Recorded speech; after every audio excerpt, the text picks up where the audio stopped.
Good morning, good afternoon, and good evening, everybody. Thank you for tuning into another Supatease video. And in today's video, we're going to be covering the Balanced Druid for Season 2. And I am structuring this video based on your feedback in the comments down below. We're going to be looking at this from a beginner angle. What are the talent builds? What is the rotation? What is your positioning going to be like? And I've slowed down some of the gameplay videos so we can go over it in more detail, how I'm thinking and how I think that you should be thinking and approaching your gameplay in order to have the most amount of success and maximize your gains and experience. Now, in Season 2, Druid has received a bit of an update, I think most notably for the class tree over here on the left, and it's actually remarkably better than it has been. A lot of your talents are going to be kind of just like locked in, and you're going to have about 1 or 2 talents that you will want to switch around situationally. Now, one of those talents is this one here called Remove Corruption. You will want to use this when you are against warlocks and when you are against shamans. This is where this is going to be the most effective. It can have niche and situational uses as well against rogues for removing their wound poison stacks for quick recovery. Those are the 3 situations where I take Remove Corruption. And if those situations aren't present, there's no rogue, there's no warlock, there's no shaman, we don't need this, we can take it out. And this is where we have a little bit of flexibility with this point as far as what utility we really want to grab. We can get more self-healing with Well-Honed Instincts cooldown being slightly shorter. So if you really want to focus on your own survivability, you're feeling like you're a little bit too squishy, especially if you're like a beginner boomkin, you're just starting out, this one down here can be a really good selection for you. If you're a more advanced boomkin, you can go for the increased radius and range of Typhoon. This can be particularly good if you've polished your skills up and you see opportunities to knock back casters and disrupt their plays. And especially considering like Destro Warlock and Marksmanship Hunter are a lot more viable at the moment, Gale Winds can be really good against them because they're going to play far away from you and they are really susceptible to knockbacks. If you knock back their cast, they're going to be disrupted and you're going to limit their damage a lot. So this can situationally be a decent pickup. And really, I think it's just those 3 talents at the moment that I would flip between because unfortunately rejuvenation just doesn't do any healing, so you really can't go for any of the rejuvenation healing talents. This new symbiotic relationship talent just doesn't do anything for you as Boomkin. It's arguably pretty weak for Resto, but it's really weak for Boomkin because you don't really provide a lot of healing. If you're in like 1 versus 1 situations or dueling, you could opt for Heart of the Wild as this kind of flex point that you're moving around. It's going to make your bear form a little bit more tanky and make your frenzied regen have 2 charges, which is nice. So you could likely run Heart of the Wild if you really wanted to do that, but it's a very long cooldown. It's 5 minutes, so it's kind of like all or nothing, which is why I don't particularly like it over Well-Honed Instincts, which is just going to get you more frenzied regens throughout the game, and it's also passive, so that's why I say it's great for beginner boomkins. And I really like the knockback utility of Gale Winds in those situations. And they've nerfed Nature's Vigil a lot, so it just doesn't really do anything. And they've changed fluid form a lot, so you can't really take advantage of kind of the instant snapshot shapeshifting of it. And I've just never really liked this talent, but I don't know, there might be some boomkins who do go for this.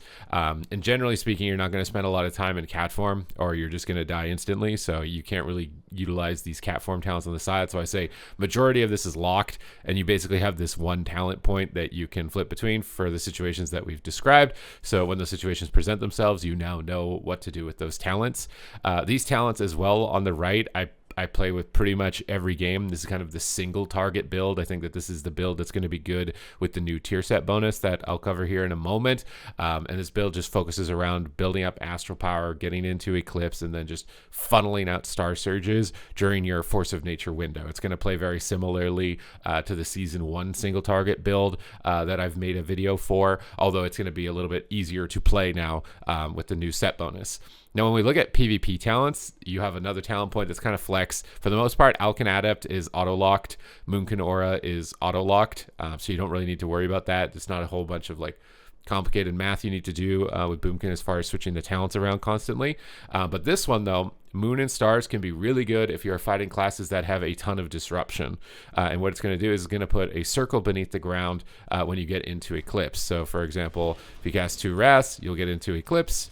And when you're in Eclipse, you'll have a circle on the ground. If you stand in this circle and you get kicked, it doesn't really matter. So you can kind of just, against shamans and rogues and all these classes that interrupt you a lot, you can drop that circle and just spam clone without worrying about faking. You're just intentionally getting kicks out of the way, so that way you can actually play the game. And it's a talent that sometimes I forget to take, and it's really important, because in those situations you'll just never get a cast off, and you'll feel like you're just completely locked out of a match. So this is really good when there's a high volume of interrupts. So shamans and rogues, I think, are the most notable. Can be decent as well against things like mages and warlocks, because it'll make their 6-second interrupt only a 3-second interrupt. But the main problem is if you're kiting and running away a lot, you may not have a lot of time to stand in the circle. So you got to time this with like your bark skin when you've made yourself durable, so you can stand still long enough to actually get the interrupts out of the way. Thorns, unfortunately, has kind of been deleted from the game because they've incorporated it into Barkskin. So now you can't use it on your allies. So if you're not getting attacked, you just lose 0. You get 0 value on this. And I don't think its damage output justifies using Barkskin to do damage with it. And most players, when they see Barkskin, may swap, although it may be less likely with Balanced Druid because they just love tunneling us. But for the most part, I'm kind of just avoiding Thorns from now on. If you don't need the interrupt reduction, High Winds is a great selection. It's just going to give you extra range. I think particularly when you've got multiple range DPS and no melee DPS on the other team, this is really good because they might be playing far away, and it allows you to get in range of more abilities. Also, its Typhoon range increase scales nicely with the Gale Winds as well, where we can get 5 yards and 5 yards. So our Typhoon can get really long. So this is kind of like a anti-caster setup that you would want to be taking with High Winds. If you're facing a lot of melee DPS, Tireless Pursuit can be a really good one.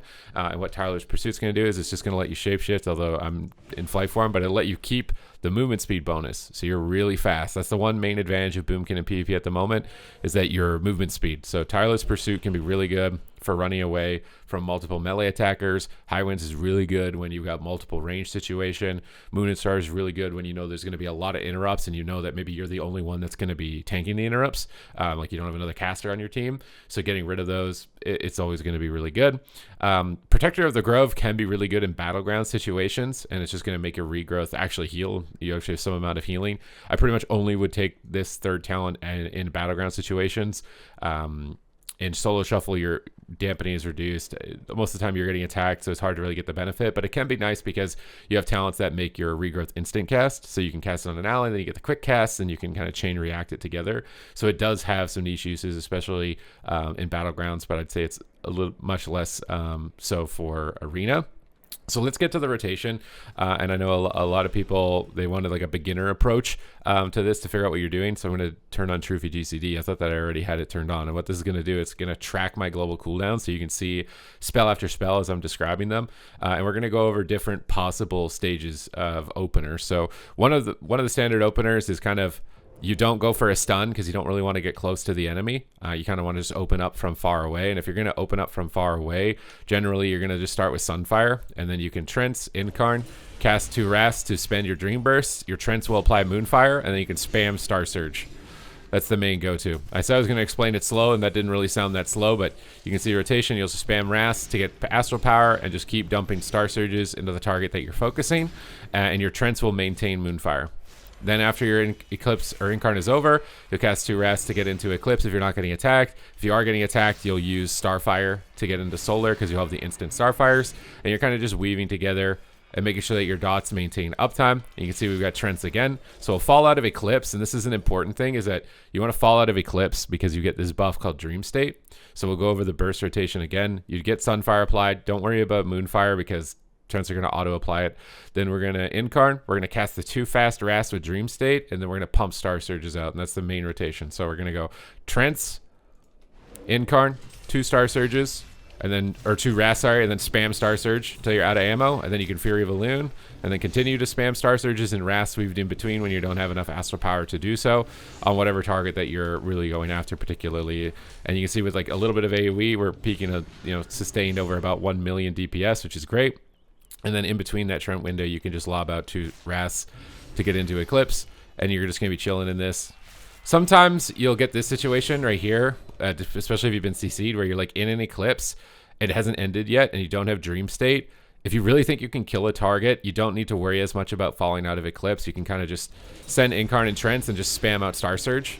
In a lot of cases, your rotation is going to get messed up because it's PvP and you're going to get CC'd, so don't worry too much. So there's two ways of doing it. The ideal peak burst would be that you have Dream State 2 stacks, and if you can't get it, Trent, Incarn, Star Surge spam is still just as good. Another thing to consider also is using Solar Beam on the healer. Nowadays you're going to want to use Solar Beam to interrupt casts, because almost every class can get out of Solar Beam, and there's a lot more DPS can get their allies out of Solar Beam, so you want to use it to interrupt things. So just pay attention to their cast bars. I'll kind of show that in the gameplay portion of the video, but that would be your main rotation. Is, let's say you're in PvP, you're running around, you're keeping dots up on the target, you're kiting, you get into Eclipse, you drop Trents, you go ham. This would be like a Trent go without Incarn, which may happen as well. Your cooldowns may get desynced. You just want to make sure that you're in Eclipse whenever you're going for the Trent window, and it's just going to give you a decent kind of like mini go in between. And even if they get desynced with the cooldown reduction that I've got in my build, you'll notice that they start to sync up again. Like our Trents is about 14 seconds away, our Incarn's coming up in 5. So you do want to try and align your Trent window with your Incarn window as much as possible, but it's not the end of the world if you don't. And sometimes I will send Incarns without Trents, and sometimes I'll send Trents without Incarn. It depends on the situation, if we have a lot of crowd control on the enemy healer. But Trents, Incarn, spam 2 Wraths to get the Dream Burst, spam Star Surge until we're completely out, then weave in Wraths in between. This is like the ideal you're free casting. If you were getting attacked, what you do is you'd be weaving Starfires when you get these instant procs when you get attacked. That's your general basic rotation while running around, using Wild Charge to escape enemies, Typhoon to interrupt cast, Travel Form Shapeshifting to get Tireless Pursuit, and then obviously looking for Cyclones in order to stop enemy healing or enemy damage output. So that's your like basic gameplay loop for Boomkin in this situation. And if anyone's trying to stun you, you'd try to go Bear Form, and you can use Frenzied Regen to recover a lot of HP in those situations. But let's look at some actual live gameplay, and this is a composition that I've actually been enjoying a lot lately, which is Marksmanship Hunter Boomkin. It does a remarkable amount of burst, and I've got a lobby here where we've got a lot of melee DPS that are going to attack us, and this is like commonly the most difficult situation to deal with as a Boomkin, as a beginner.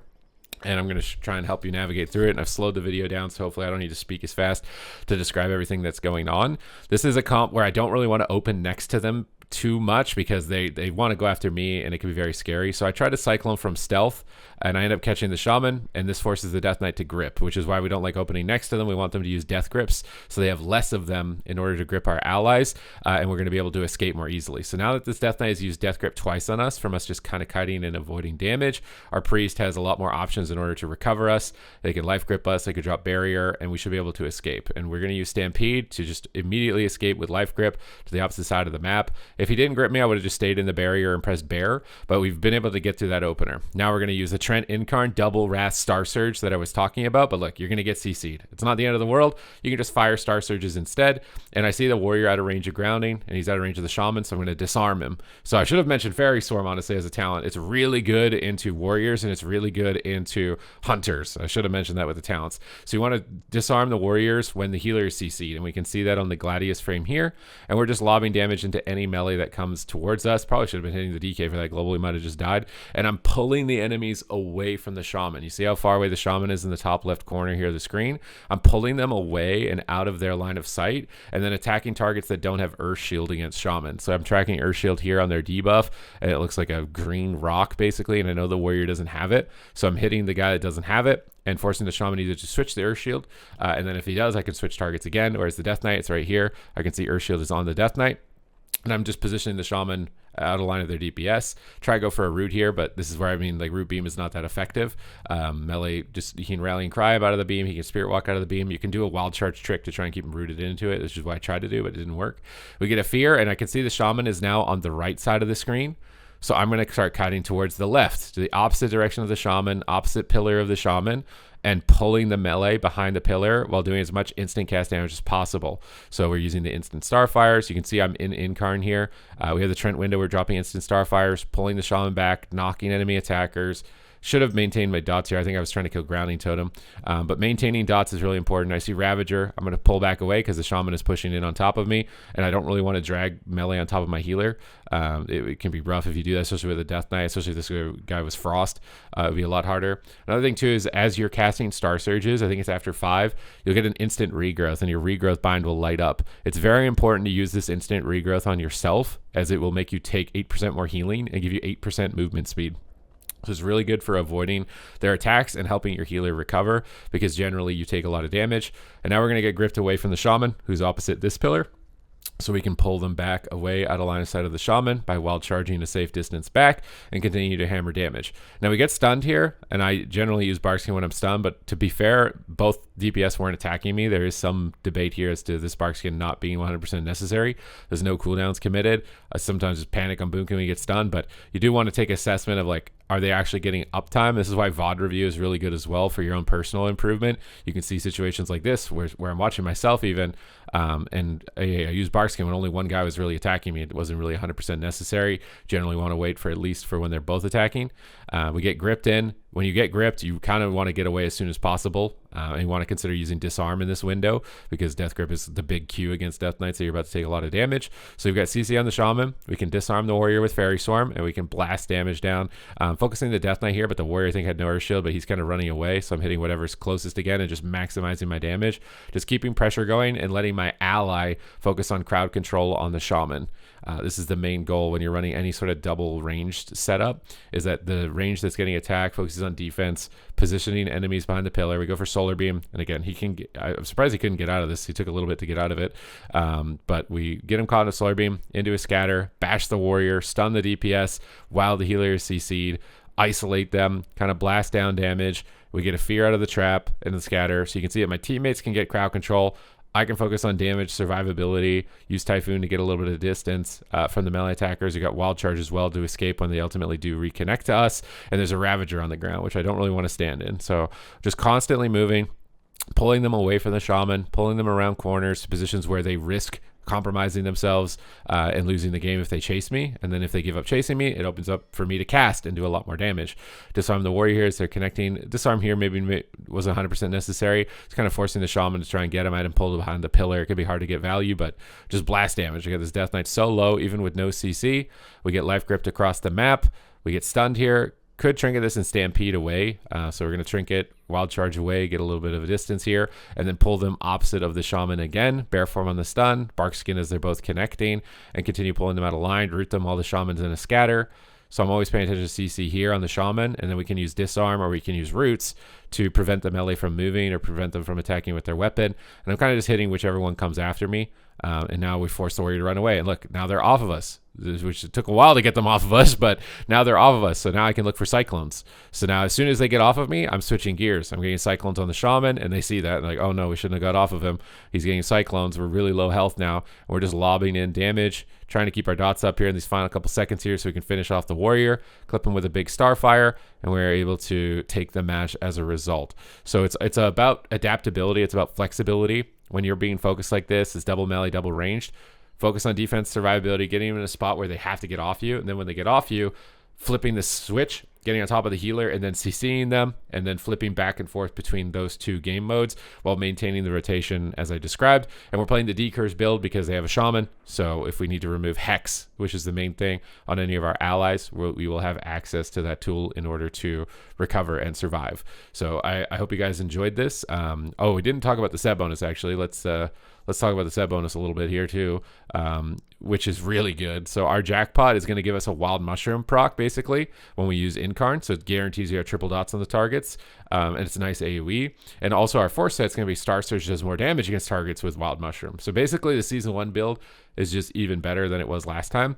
And surprisingly, I feel a bit tankier than I did last season, even though they didn't really change anything. To me, it's kind of just like Boomkin is slightly better than it was last season, but it's still going to have some of its frustrations. And these PvP talents are the main ways to play around those frustrations. The Fairy Swarm for the melee and the hunters, the Moon and Stars for the casting circle. Could have also played casting circle there too. in order to make myself immune to all of the kicks and get more clones. That could have easily and definitely been a viable strategy in that situation. But sometimes I like just playing it safe, going tireless pursuit, just trying to avoid run, kite, and survive. And that's kind of more of my choice of play style. I know a lot of other boomkins will want to play aggro, and that's the nice part about boomkin is that you actually do have some flexibility as far as strategy in your play, which is one of the reasons why I come back to the spec time and time again. It's not just every boomkin plays the same way. Lots of boomkins play differently. So I hope you guys enjoyed this breakdown. Hope you guys are able to get the most out of your boomkin as a result of this guide. Thank you very much for watching. If you want to stay up to date with news related to World of Warcraft, then make sure to smash the subscribe button. And thank you, and I will see you in the next one.